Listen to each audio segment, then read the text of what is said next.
Many different kinds of borrowers raise funds in debt markets.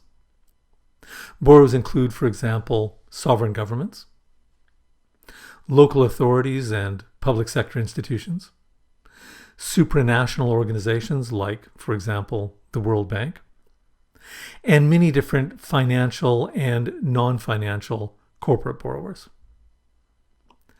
There are also many different kinds of lenders and investors, including, for example, banks and other financial institutions, many different kinds of institutional investors such as endowments, pension funds, insurance companies, mutual funds, and private funds such as hedge funds, and of course individual investors.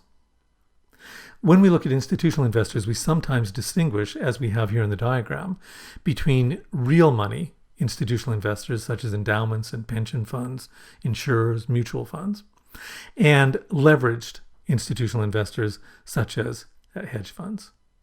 The principal difference between these two types is that we think of real money investors as investors who have predominantly long-only positions in securities and who don't make use either of short sales or of external borrowing in order to create leverage in their portfolios.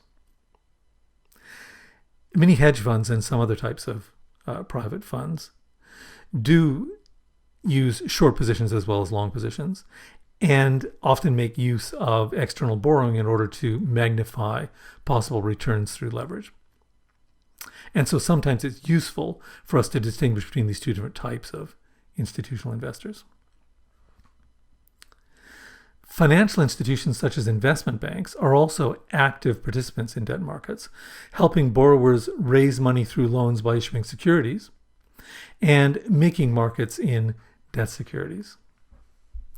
So together we have a whole system that exists in order to transform saving into investment by helping various types of borrowers raise funds from different types of investors or lenders in exchange for a promise that the amount that has been borrowed will later be repaid with interest.